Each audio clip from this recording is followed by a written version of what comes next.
Hi, everyone, and welcome to our Rally webinar on employee content creators, a new phase of employee-generated content.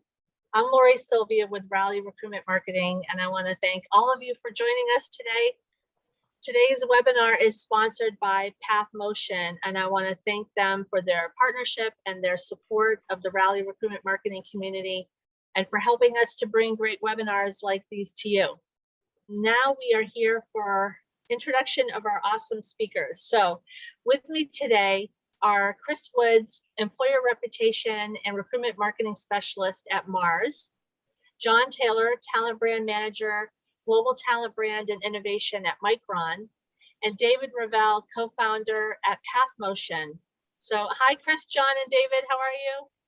Hello, good, thank you. Thanks for having us. Great. As we were gathering here just before the webinar, someone mentioned that this might be the most global webinar that we've ever done in terms of our speakers and where they're all located. I'll let them share where they're located. So Chris, why don't you go first and introduce yourself? Tell us a bit about recruiting at Mars and your role there. Yeah, so firstly, thanks for having me on.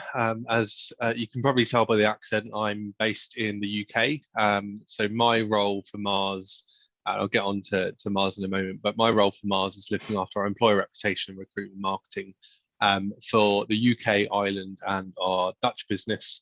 And then I also kind of look at global projects as well. For those that don't know Mars, you will definitely know some of our brands. So we're a global business. We're based in 80 countries worldwide with about 130,000 associates. We've been going for over 100 years. We're family owned, which gives us a kind of unique culture. And we have some of the world's most loved brands. So we've got brands in there across fairly diverse segments across confectionery. So we've got M&M's, Snickers, across pet care, so Pedigree, Royal Canin, and we also have a fairly large veterinary services business, and then food as well. So Dolmio, Uncle Ben's are all brands under Mars. So for Mars and my role in particular is looking at essentially how we can build the reputation of Mars as employer, as a great employer. One of the challenges we have there is obviously diversity as well, but we'll come on to that shortly, I know. Great. As soon as you said M&Ms, I started thinking, I wonder how many M&Ms I have eaten in my life, and I'm sure it's a lot. So now I have M&Ms on the brain, but it's so great to have you here with us. So thanks so much. Pleasure. And John, why don't you tell us a bit more about recruiting at Micron and also your role?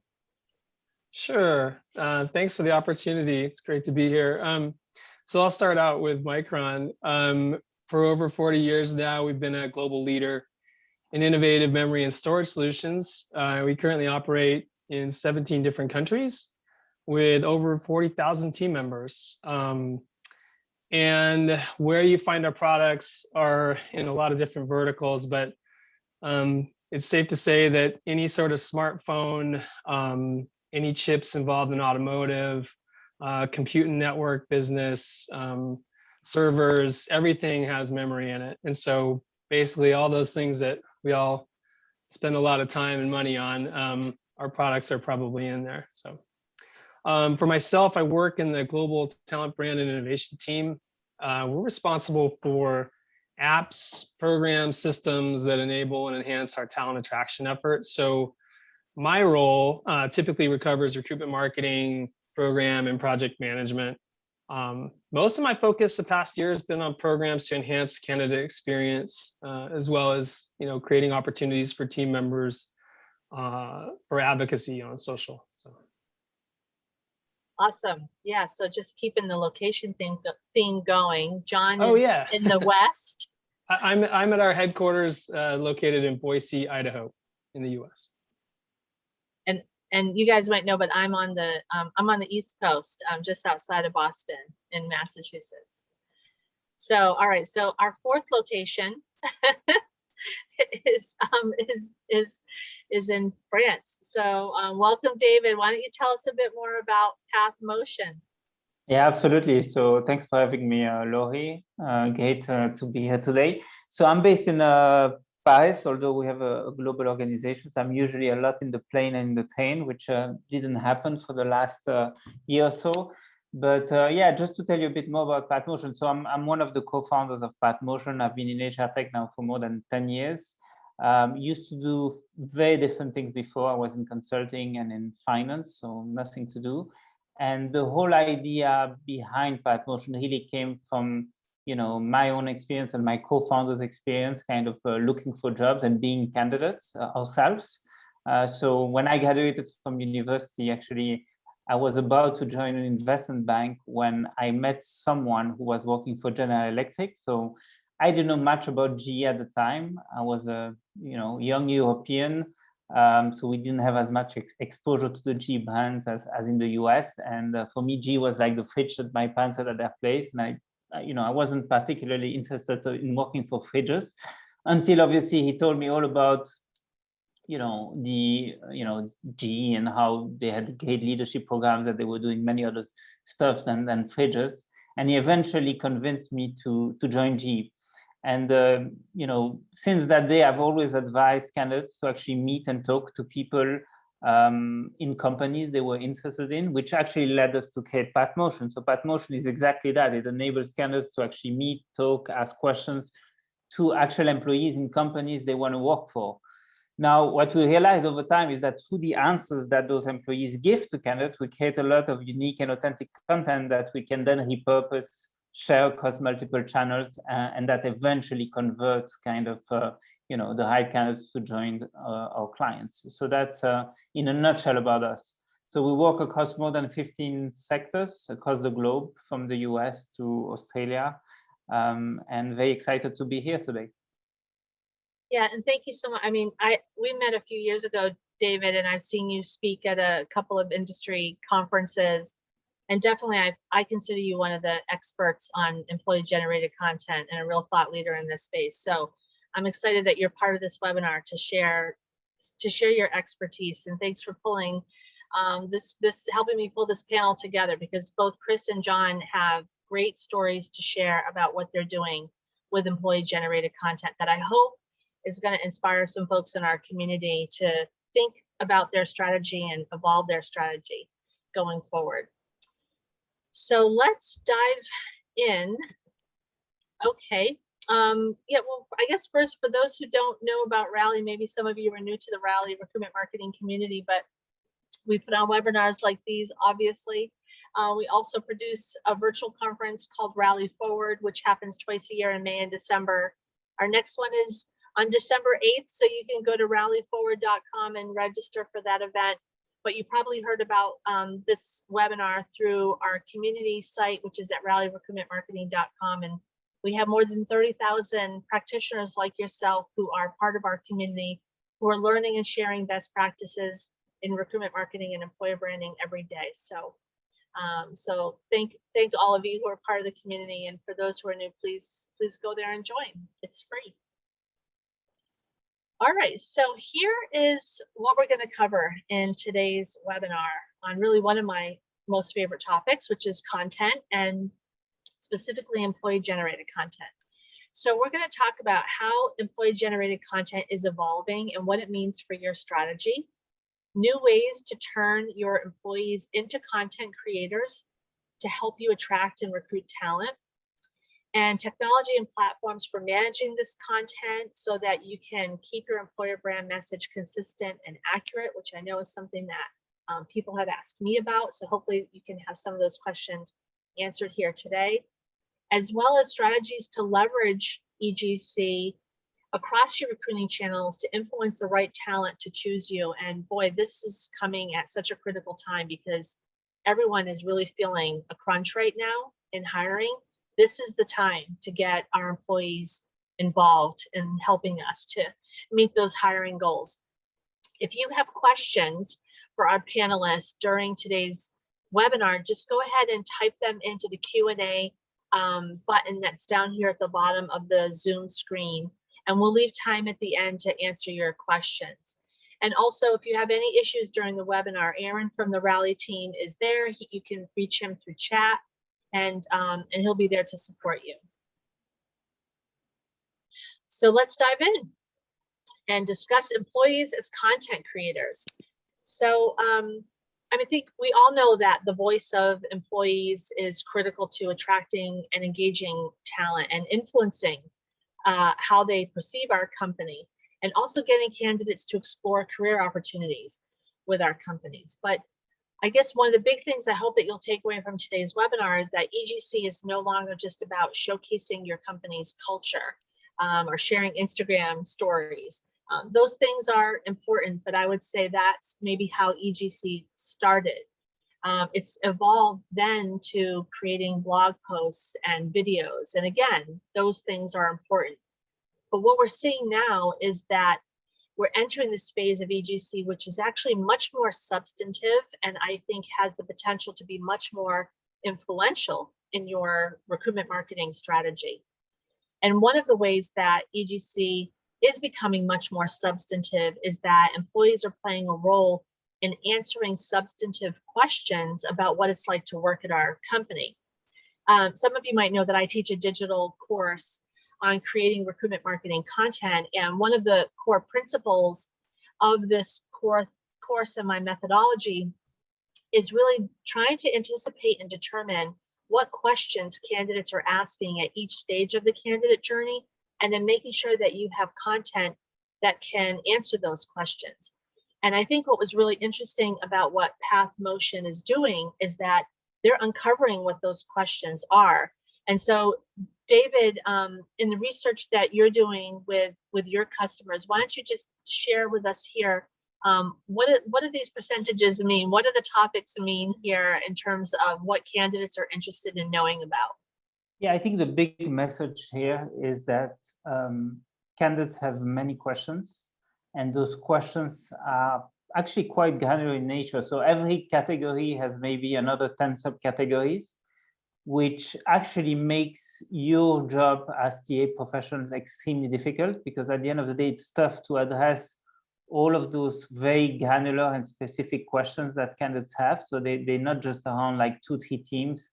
And this is creating actually a huge content gap. So one of the big issues in the candidate experience, research is showing, is that candidates don't find the information they need from you on your career website, which is logical because they need very specific and granular content, which is extremely tough to produce. And we have a lot of research on actual questions, topics, even by sector and by population. So you can cut it in kind of many ways. And yeah, I'm more than happy to share that with any of you guys that would like to have more insights after the webinar. Awesome. Yeah, maybe that would be a good follow-up for folks who are attending today's webinar, is give them some of that insight that you've learned through your work. And maybe one point to mention, I mean, I remember when I was a candidate, I didn't have that many questions, so I didn't dare asking that many questions, to be honest. And when you look at the younger generations, they are not afraid to challenge employers anymore. The war for talent is over and talent won. Or actually, the new war for talent is probably a war for content, which is great in terms of today's topic. But what we find in the and even in the way candidates articulate themselves is they're going to challenge you in trying to sell the opportunity to them. So the balance of power has clearly shifted. Yeah, and we need a lot of content, and our employees can help us create that content. So that hopefully is going to be some of the things that you'll learn today through what Chris and John are going to share. So before I turn it over to them, I just wanted to share, I guess, one thing that I included recently in an idea book that we published on the future of employee-generated content. And I wanted to try to frame it up so that you can think through where you are on this journey. There's no right or wrong answers. Everyone is evolving at their strategies at a different pace. But in this new phase of employee-generated content, it's not only the questions that candidates ask, which are changing and becoming much more detailed and granular, as David said, but it's also who they want to answer the question. And that's your employees.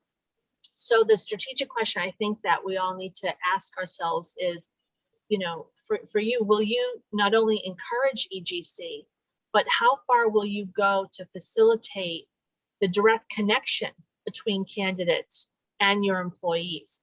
And so I would say that today, most recruitment marketing teams are storytellers in that they are sourcing employee stories and they're taking the lead in creating employee featured content, such as by interviewing employees for a blog or a video. And of course, this is a great way to include the voices of employees in your recruiting efforts. But as your strategy matures, you may evolve to become a story provider who supports the creation of employee generated content in which employees are the content creators themselves. So rather than ghostwriting it for them, maybe they're writing the blog post themselves, or you're giving them tips or even sending them equipment so they can create videos. But in the future, we believe that employee generated content will go one step further, where the most sophisticated recruitment marketing teams will become story enablers. And by that, I mean that they'll see their role as creating the permissive environment and providing the communications platform that enables a direct engagement between employees and candidates. And this is what both Chris and John have done with their strategy. So I'm really excited that they're here today to share that with us. They both represent something different a little bit in that they come from environments, at least I know Chris, working at a private company where there was some, questions and concerns around, can we really put candidates directly in touch with our employees? And the answer is yes. So I think some of you may relate to both what Chris is going through and also what John is going through. So let's now dive in. But first, I wanted to ask David one more question about employees as content creators. So, given all the experience that you have in working across the industry, obviously working with both John and Chris, but how are you seeing other employers evolve their strategy to become story enablers? Like, what ways are they using employees in the content creation process? So, I mean, it's funny that you asked that question, because at the end of the day, I think that, nothing has evolved and nothing has changed, but everything has changed. So in a sense, letting employees respond to questions and give the answers that candidates want to know is something that we've done forever, for decades. If you think about, I'm going back to my own career. I remember working for BCG. I was going on campus and selling BCG and answering questions from candidates on campus. I was actually the head of a fantastic interview process where actually candidates, when they were coming in for interview, between interview and interview 1 and interview 2, they had actual employee consultants kind of sit with the candidate and reassure them, answer any questions they had, etc. It's just that today, you've got new tools and new ways to make exactly the same, but more efficient and more scalable. And I think at the end of the day, it's psychology 101. Candidates want to hear from the employees. I mean, yeah. It is what it is. Yeah. It's just that today, I think we've got tools that enable us to kind of have that process available for more people and to do it in a much more efficient way. And I think that's the trend that we are seeing, at least. And also, maybe would it be fair to say being proactive about it? Because I mean, a few years ago, the only way maybe that you could research what employees thought or was to look at review sites. And now employers, the talent acquisition teams are creating this environment where, no, if you have a question, come to us and ask us. Absolutely. And it's putting a framework to enable this to kind of scale. And often we hear from TA teams that they don't have the resources, that they don't have the budget, that they don't have, a lot of stuff, which is absolutely true, because they are asked to do more with less. And actually using your employees to some extent is a way to extend your team and to actually, work in a smarter and more efficient way. Yeah, many of the people in our community would say they're a team of one or maybe two. So being able to leverage these new strategies and do it in an efficient way is really important.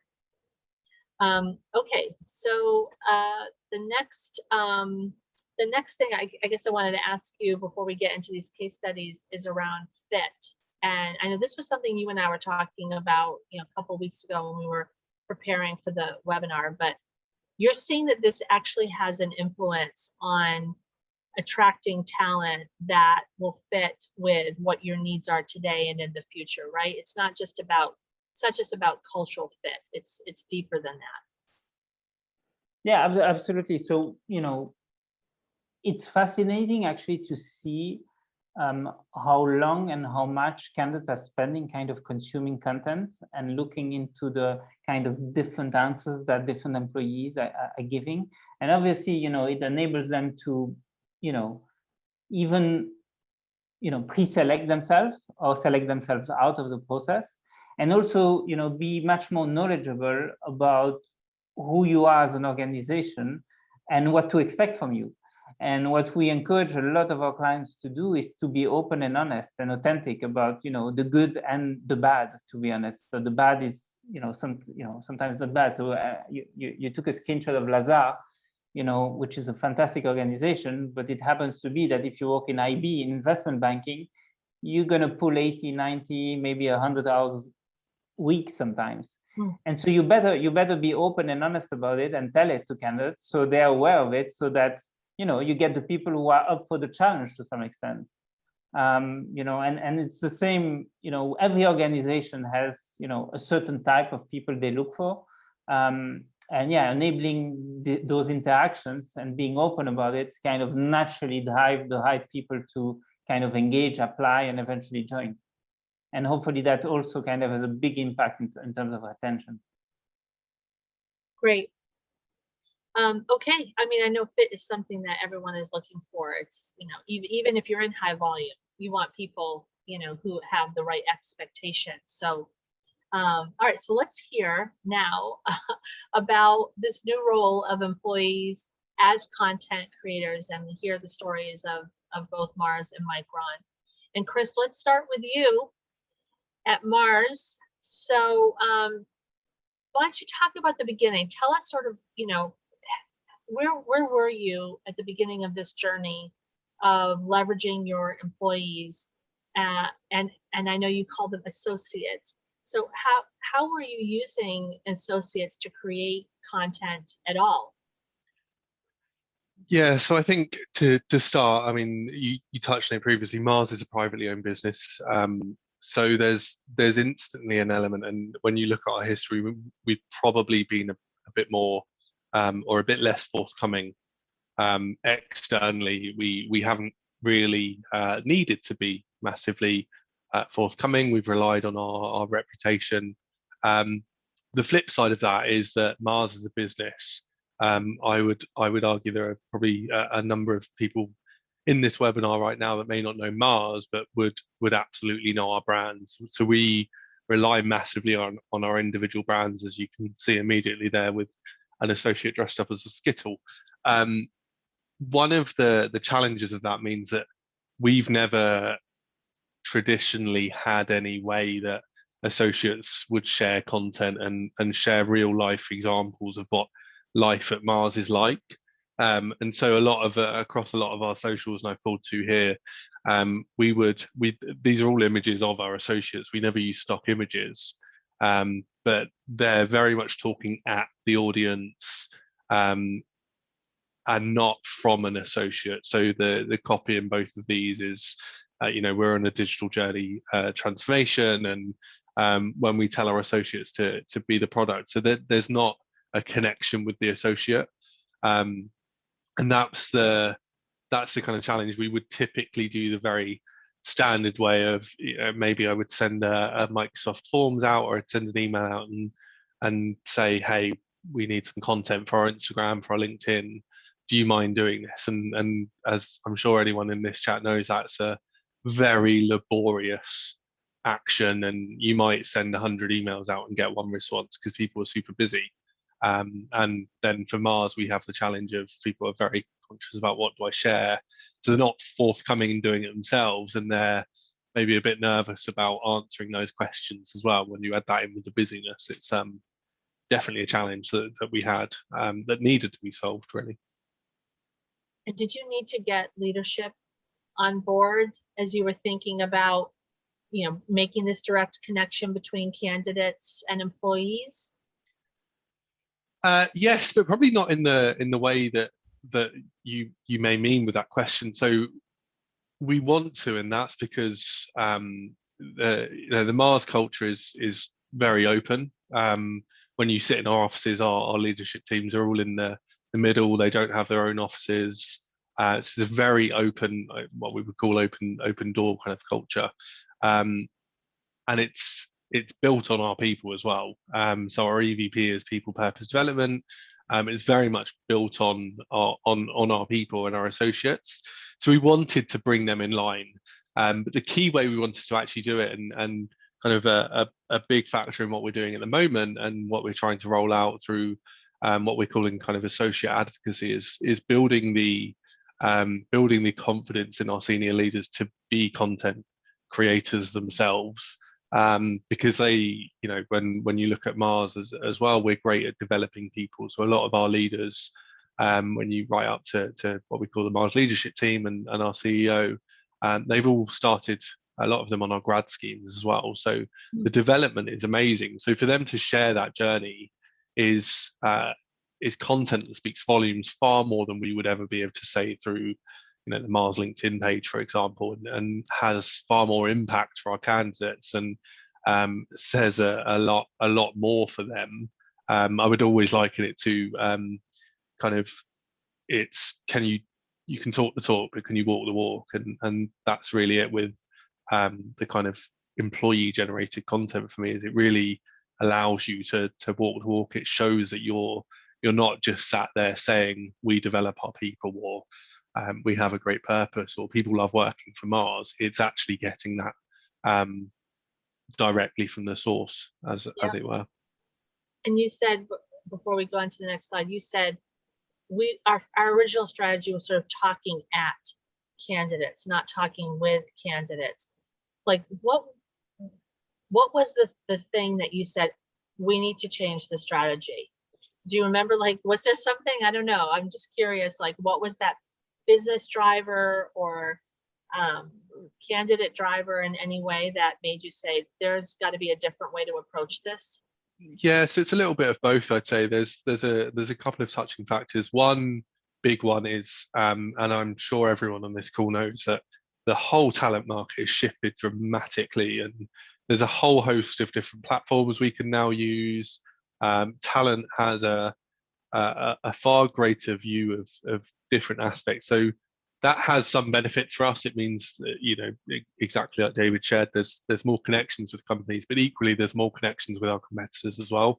So it makes it difficult for us to attract that talent. And we are, especially as Mars grow, in the last kind of 10 years, we've expanded just out of where a lot of people would know us, and the core business in household brands around confectionery, pet food, and human food, as it were.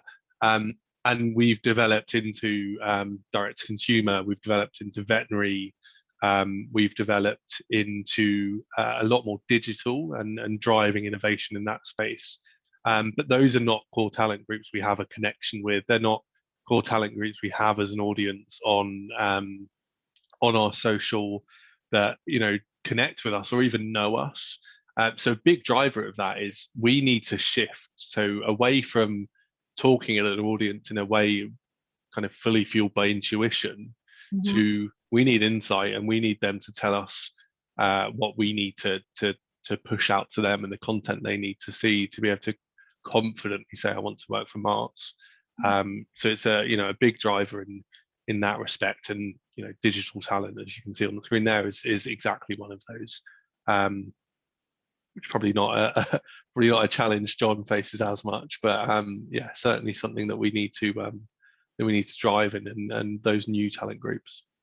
That's really interesting. I think probably a lot of people on this webinar and in our community can relate to what you just said, expanding into new talent audiences and you trying to attract that talent. Let's ask them what they want to know about us, and hopefully that can help influence their decision. So, okay, moving on to implementation. So, I mean, how did you roll out this strategy? Yeah, so I mean, we've done it fairly slowly, and particularly in when you kind of looking at PathMotion there, PathMotion was a massive part of that, because it allowed us to really offer a way like no other, really, of candidates being able to go onto our website and almost stumble across us, but be able to ask us questions directly that they can pick who they're asking. They can look at the different profile factors, as you can see now, around current position, motivators, everything like that. And they're able to then kind of ask their own question and really feel confident in their answer. I would liken it most to you're taking that aspect of an interview, where you're asking a question at the interview, and to David's point, you're taking away some of the fear of, can I ask some of these? And you're putting that into being able to ask multiple people, multiple questions quite confidently from the comfort of your own home.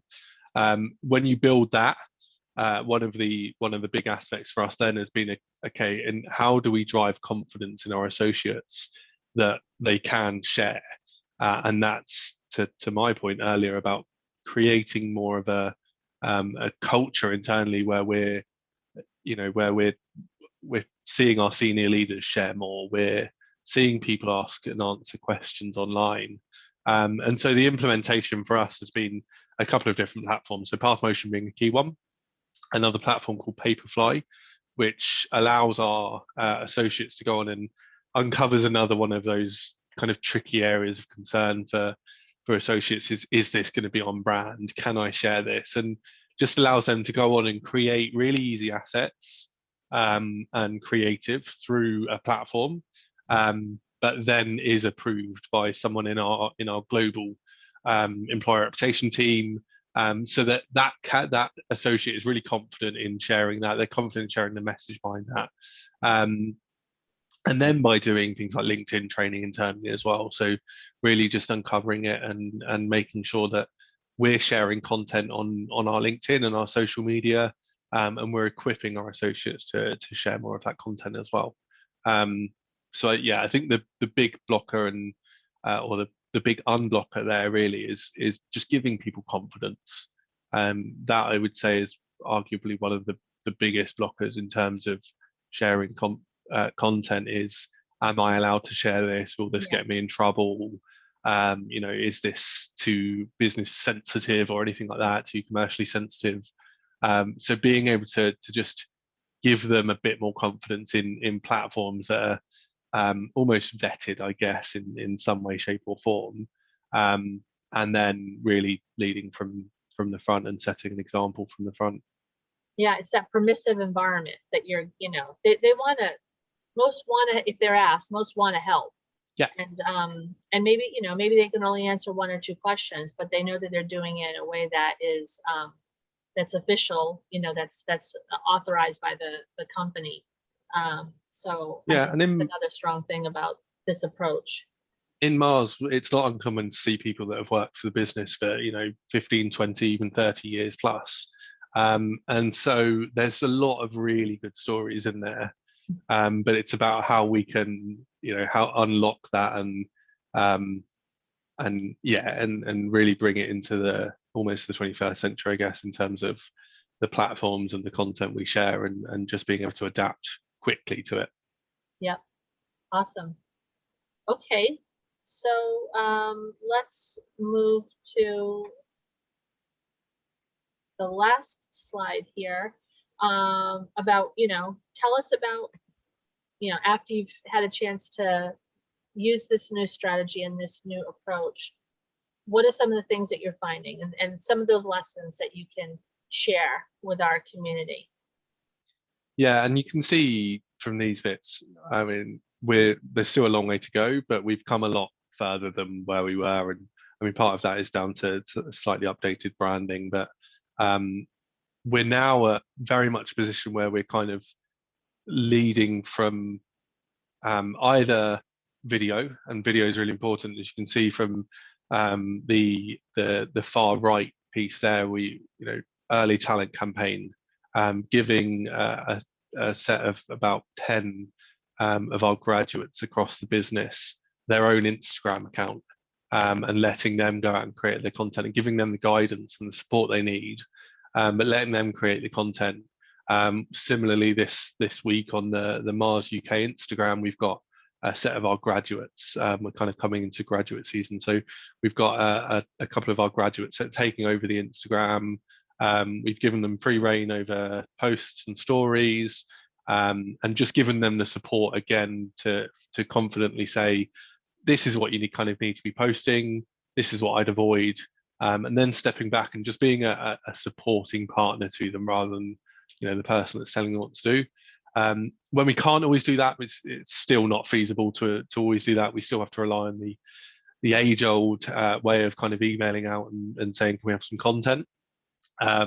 It's about kind of making sure that content is and sounds like it's coming from them, so it's pushing people into different platforms. So here we've got Adam, who's one of our interns, and we're using that as a quote piece. So this is something he has said to us.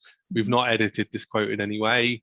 And then a lot of this content, whether it's on LinkedIn, on Facebook, would drive through to a platform like PathMotion, where that candidate can ask Adam something directly. So the copy we would have there would literally be, kind of, meet Adam, this is what Adam likes about Mars, why not go and ask him a question?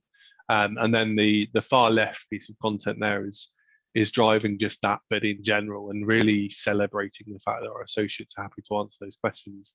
And you can see, like, leading by example as well. I've included myself in there. I'm an insider on our platform. More people want to ask questions about my dog Barney, but that's understandable. And yeah, just kind of making sure that the content's there. And these assets can all be created through the tools we have on Paperfly as well. And we have hiring managers that have the ability to access these templates and go on and create their own assets, which they can share for roles. So it could just be a simple case of something saying, I'm hiring a direct consumer specialist, for example, and then really making sure that in addition to that content, we're training our key hiring managers on, this is how you would go on LinkedIn and share a role directly, or this is how you would share a link to join our talent community, and just really trying to connect people into it as much as possible. So rather than being this siloed employer reputation recruitment marketing business, they're really sitting as a partner to the business is really key, and partnering the rest of TA as well. Yeah, it's awesome. And do you have metric, like, how do you measure the effectiveness of what you're doing?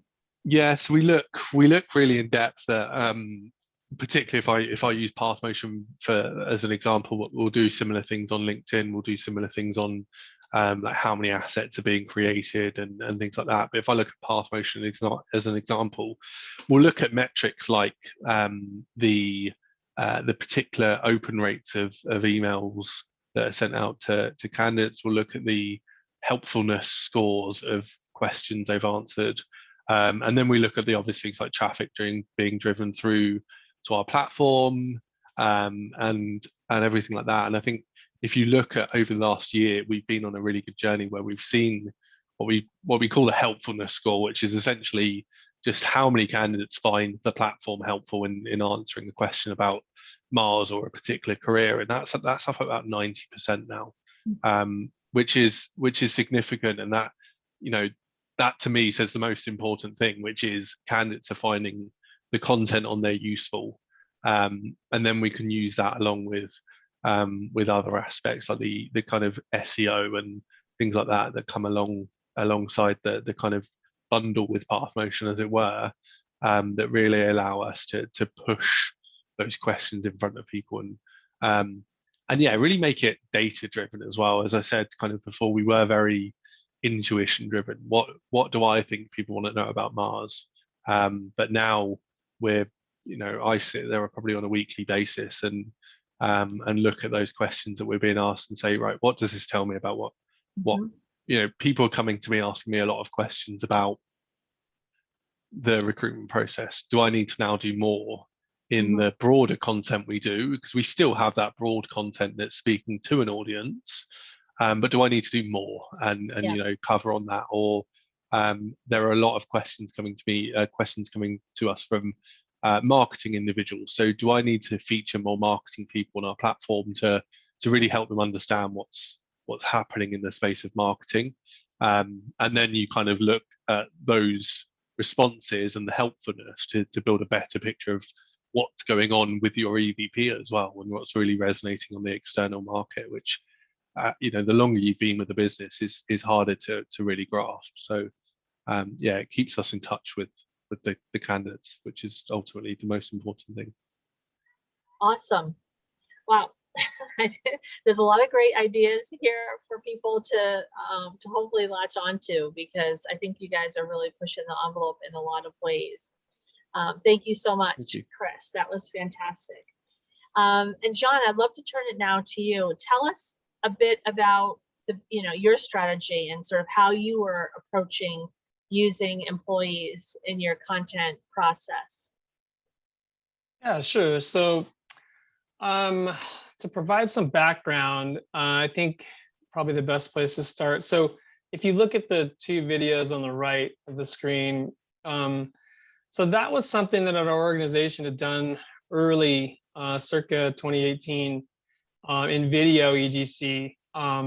So it was honestly pretty challenging and time consuming, and it was definitely on the storyteller end of the spectrum of EGC, as we did all the work. I had engaged our training and development team at the time because I knew they had a video camera and studio area, and their VP was cool with us doing that work. So we moved forward and started the project. We grabbed some volunteer team members and started creating these short video stories around their experiences at the company. And I do feel like we produced some great content, but there was really no way to scale it up. We couldn't repeat that process around the globe because we lacked the travel budget or people resources to ramp production for multiple sites in multiple regions. So that it ended up being a fairly limited run. And so then you see that shot in the middle there about the quality mindset. About a year and a half ago, we started a newer social advocacy program to try to get more EGC going, which we just called Micro Stories. And I was lucky enough to have a real rock star ambassador from our TA organization. And she ended up being the creator and coordinator for much of this work. So anyway, the more recent effort was based on creating real simple, authentic bits of content about our various team members around the globe. And the premise was simply to showcase the team member and whatever they cared about, not necessarily the company. And so we would present them with a small list of questions. We definitely provide some direction, right? Yeah. And these questions were based on themes from our EVP. However, they had free license to answer really however they wanted. And so we built out the micro stories from there and showcased them on LinkedIn and Facebook mostly. So that was our more recent approach to EGC. And it works well. It's simple. It wasn't video centric. We found that team members were much more apt to jump in if they knew it was just going to be a headshot and an interesting bit of a story. It wasn't quite so intimidating, I guess. And we knew it would be a lot easier for us to accomplish. So so it's good in some regards, but it was still fairly reliant upon our team to facilitate and produce the content, and to sort of handhold team members through that process. So basically, we knew we still needed something more automated and easy to use for our team member advocates around the globe. Okay, that I'm sure many people are resonating with your evolution there. So then show us, what did you do? Tell us how you evolved your strategy. Yeah, sure. So one thing that was great for us in particular, my leader was already familiar with PathMotion. I think she had met David at a conference or at some point previously. And so she knew about the interactive candidate experience that it provided. And then I had met David at a conference as well. Gosh, I think it was like, I don't even know how long ago it was now. It kind of went through a time warp during COVID, but I know. in any event, that was sort of the impetus for exploring the particular solution that PathMotion provided. So from that point, we did demo it out to the rest of our global team, tried to explain the product's potential in terms of solving our need to, sort of number one, discover what our candidate audiences really care about. I think Chris talked about that just a little bit ago. That's really a powerful component of the platform. We're always, as recruitment marketers, we're always guessing, like, what do our candidates care about? What do they want to hear about? Well, this sort of helps to answer that question. And then the second component, we still had this need to create authentic employee-generated content at scale. So as far as what it took to begin the implementation, we did have a pretty quick cycle with our organization's leadership, and we have a fantastic procurement team. Then honestly, we found ourselves a bit challenged and slowed down in explaining the platform to our legal team. So just, we eventually got them comfortable with the idea of EGC and how it would work through the platform. I know David spent time and his team spent time trying to help bring them up to speed and get comfortable with this whole concept. And a valuable lesson learned, we may have underestimated the required time investment needed at the outset, but it was a really interesting kind of a learning process. So in the end, I do consider it kind of a win. You can always learn every time you go through one of these implementation phases. So yeah, so that's sort of how we went through the implementation piece. As far as finding people to participate, we did utilize employee resource groups, our university relations team, business contacts at the company. I think a key component for us was that we wanted to use, actual engineering staff and other professionals to participate, and not just TA, HR, or marketing folks. And the reason for that is for our company, it's the most challenging area in terms of sourcing talent. And so we knew that particular audience had to be addressed in the platform. So when you look at our insiders, you'll see a number of engineers on there, and that's very intentional. And so why don't we see some of, what does it look like now? Yeah, so as far as where we are now, I'll say it's still early days for us. We did launch the program fairly recently, so we don't have a ton of data yet. We've seen a good open rate on candidate re-engagement emails, definitely a really good page view rate by candidate. On average, it looks like people are looking at about, 30 discussions and spending over an hour browsing on the platform. So that was really cool to see. In terms of things that we're thinking about moving forward, one of the things we hope to solve for is sort of our language issue. And by that, I mean that, we operate in Japan, Taiwan, China, Malaysia, all over the place. And we're really hoping to increase our volume of video questions in native languages. video answers to questions that come through the platform. And by that we're hoping to really parlay the whole experience into something that's more useful for other regions as well. You said an hour, so I mean I think that's super interesting that you're finding that candidates are spending an hour looking at the discussions that were already present and maybe even asking their own questions. That's pretty serious. Yeah, it was really surprising. And I think what may have helped that, one of the things that we did recently was we engaged our incoming intern and new college grad hire population, a bunch of people who hadn't started yet, hundreds and hundreds of people. And we provided links to the platform and encouraged them, hey, if you have questions, please come and feel free to engage with our insiders. And so I think we generated a fair amount of traffic that way. And they certainly may have helped our numbers a bit, because they did. They absolutely did come in and engage that way. And we felt that was a brilliant way to really help them get more comfortable in the onboarding process. So it was cool, really cool to see. Awesome.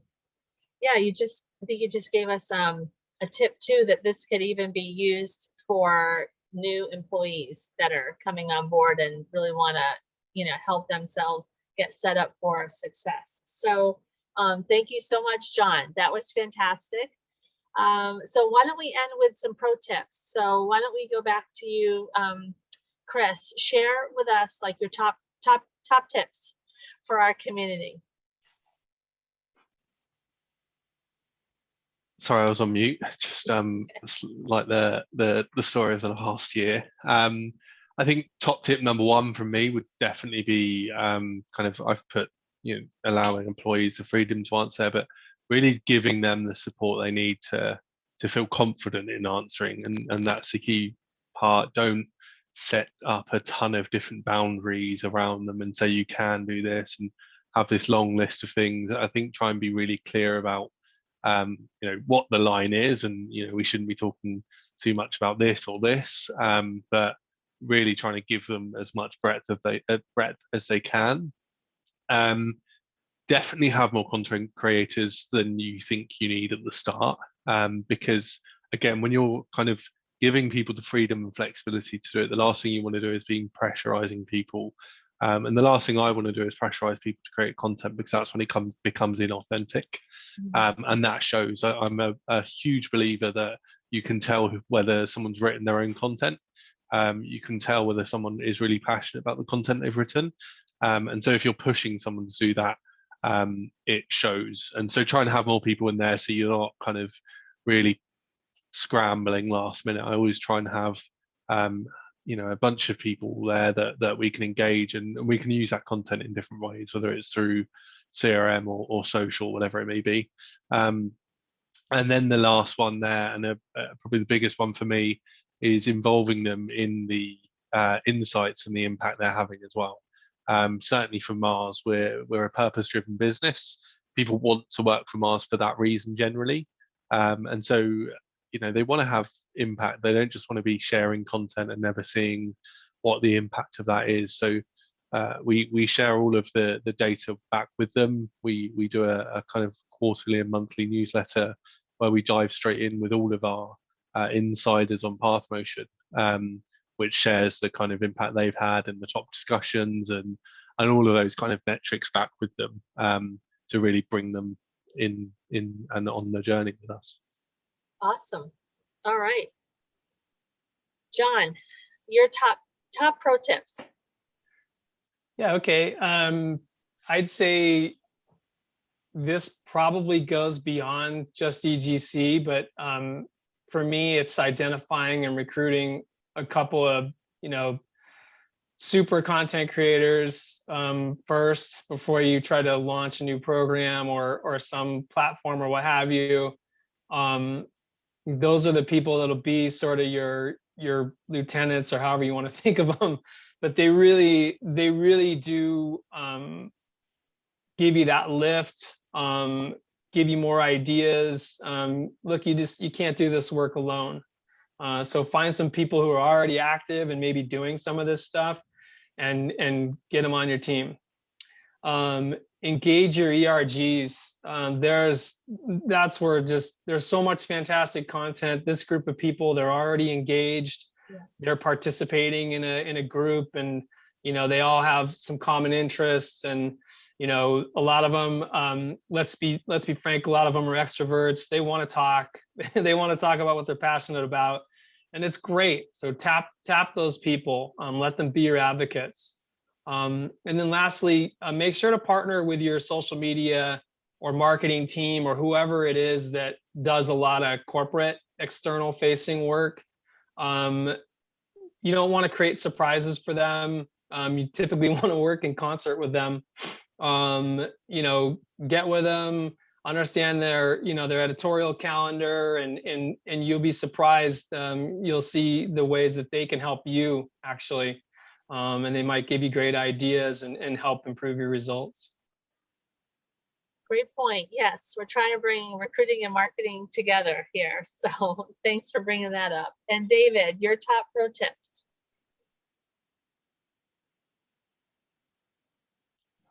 Yeah, so very briefly, I mean, first of all, it was said before, I mean, you need the leadership buy-in to make sure that obviously the company is on board and that the initiative is kind of rolled out really widely.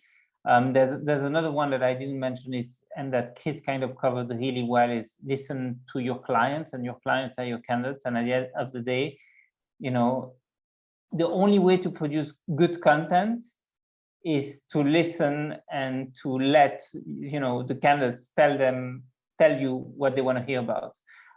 Once you have that, obviously you need people on the other end, i.e. your employees, to create that content. And I think it's very important to have a framework and to gamify it for them to some extent. And when I say gamify, it's not just a gimmick. It's also showing them kind of the impact they are having, exactly to Chris's point. So, if someone feels that what they do has a purpose and has an impact, they'll be much more engaged. And finally, the beauty of ECG is that once you have the content, you can re-leverage it. And there's so many ways in which you can re-leverage. Every piece of content can have a life of its own, actually. We see that sometimes with, one response being seen more than, 10,000 times, 20,000 times, 30,000 times. And so be smart at making sure that whatever content and however content you produce, you give it a life that can impact as many people as possible. Awesome. Yes, repurpose content. Make your life easier, especially leveraging your employees. You can download our new idea book on this topic. It goes into it in more detail. So hopefully that will be another great resource as you're evolving your strategy. And I just want to thank Chris and David and John for being here. So thank you guys very much. This was awesome. We could talk about EGC for hours and hours. So thank you. I learned a lot. Thank you, Laurie, for having us. Thank you. Bye, guys. Bye-bye. Thanks a lot. You. Bye.